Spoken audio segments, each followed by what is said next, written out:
Selamat pagi Dosana Ranah Minang Kasadonyo, Baka Bahariko, semoga selalu sehat dan tetap semangat. Kami kembali hadir untuk Anda dalam Berita Padang bersama saya, Ruri Putra Ananda. Sejumlah informasi telah kami siapkan untuk Anda. Berikut 3 berita utama hari ini.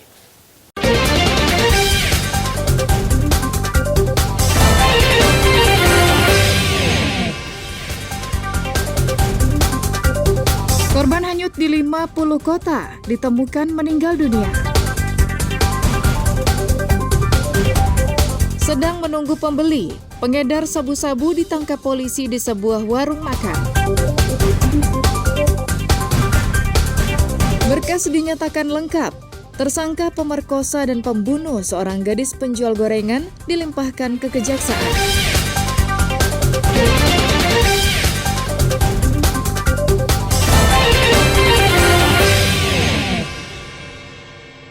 Alhamdulillah untuk korban sudah kita temukan dalam.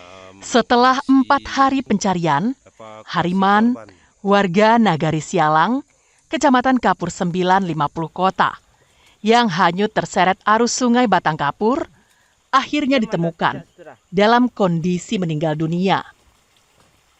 Jasad korban ditemukan di aliran sungai Aya Ange, Nagari Muaro Paiti, Kecamatan Kapur 9, sekitar 20 km dari lokasi awal korban dilaporkan hilang.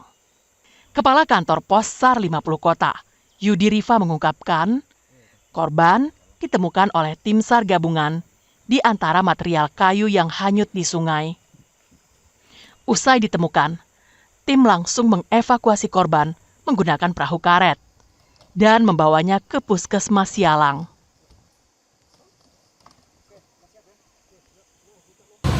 Pencarian hari keempat, kondisi membahayakan manusia, 1 orang terseret arus sungai di Nagari Sialang, Kecamatan Kapur 9. Alhamdulillah telah berhasil kita temukan dengan bersama tim SAR gabungan pada pukul 11.00. Korban kita temukan dalam kondisi MD di daerah Ayange, Nagari Muaro Paiti. Untuk jarak lebih kurang 25 km dari RAP. Hariman dilaporkan hanyut terseret arus sungai saat menyeberang bersama 2 orang rekannya. Mereka menyeberang saat debit air naik. Ketika menyeberang sungai, genggaman tangan korban terlepas dari tangan temannya dan hanyut terseret arus. Ikhlasul Ihsan melaporkan dari 50 kota.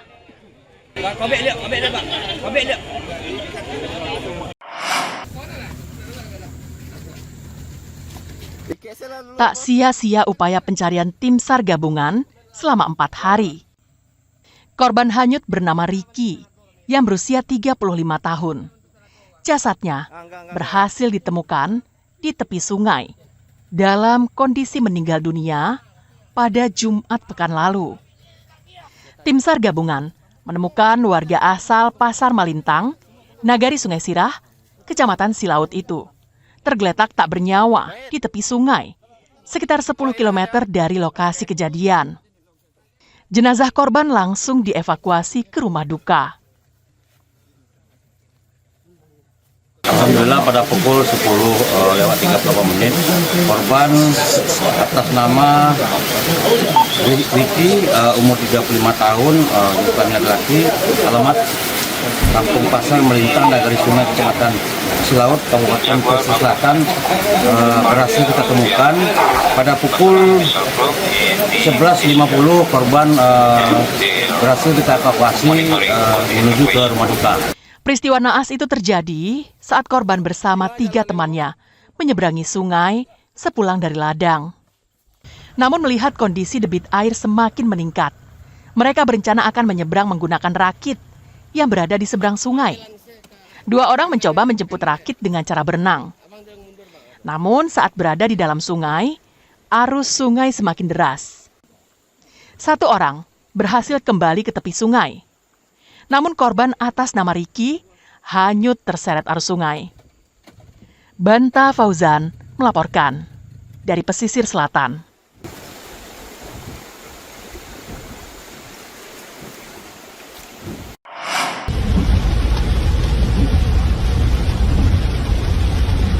Pengemudi harus berhati-hati dan waspada saat melewati kawasan Bukit Pulai sekitar 14 km ke selatan Painan.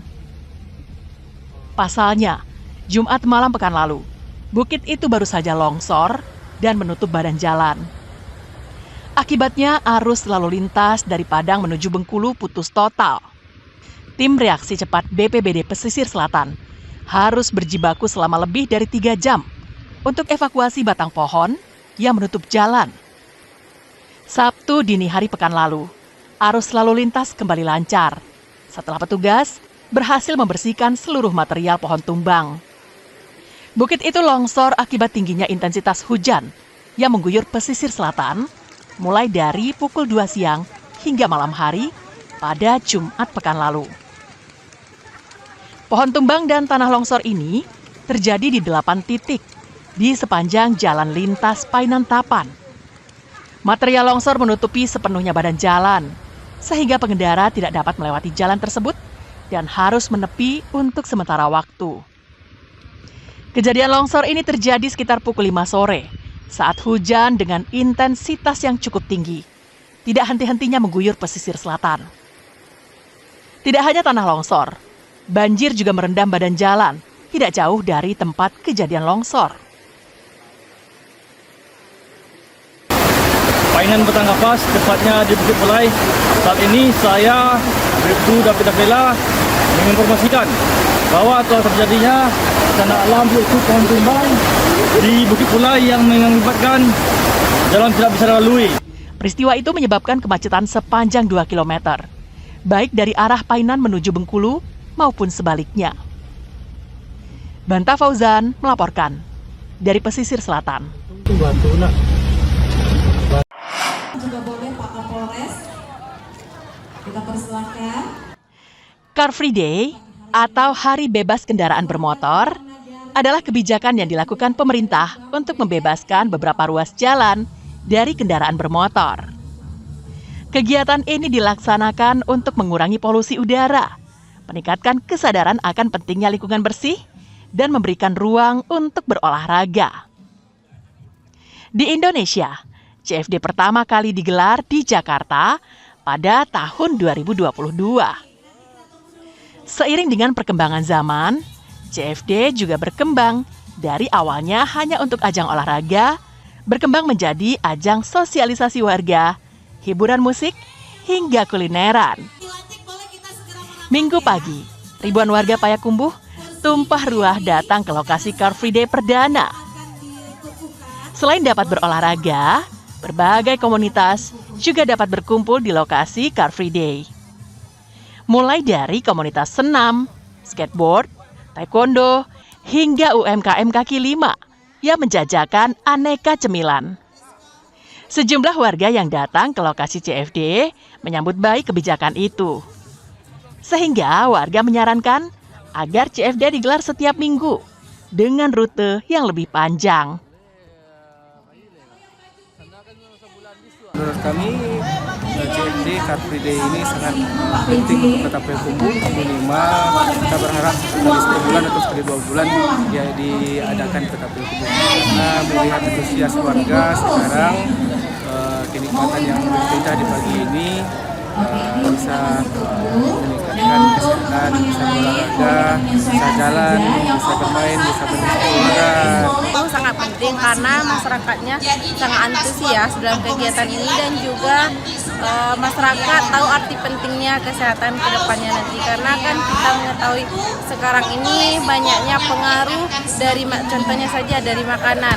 Sebenarnya CFD ini bagus, cuma tentu harus kita kelola dengan baik, bagaimana ke depan CFD tidak menjadi sebuah tempat yang hanya berkumpul, tapi juga menjadi sebuah tempat yang memunculkan sumber atau pendapatan ekonomi baru. Tentu pemerintah daerah di sini perlu memikirkan ke depan mungkin hal-hal kreatif apa yang bisa Car Free Day ini bisa lebih menarik. Menurut pejabat Wali Kota Payakumbuh, Suprayitno, untuk tahap awal, pemerintah kota merencanakannya secara rutin sekali sebulan. Harapannya, usaha mikro kecil menengah bisa berpartisipasi dalam jumlah yang lebih banyak agar bisa membangkitkan perekonomian Payakumbuh. Namun, tak menutup kemungkinan jika CFD dilaksanakan setiap minggu dengan rute yang lebih panjang. Kita berharap ke depan Car Free Day ini kita laksanakan minimal 1 kali dalam 1 bulan. Yang perlu kita benahi tentu bagaimana para UMKM bisa lebih hadir sehingga bisa membangkitkan tumbuh. Jadi kami optimis bahwa penyelenggaraan Car Free Day akan makin semarak. Bahkan tadi ada yang minta kalau bisa 1 kali seminggu Pak PJ. CFD perdana ini dimulai dari Tugu Adipura hingga pertigaan Masjid Muhammadiyah yang berlangsung dari pukul 6 pagi hingga pukul 10 waktu Indonesia Barat. Ikhlasul Ihsan melaporkan dari Payakumbuh.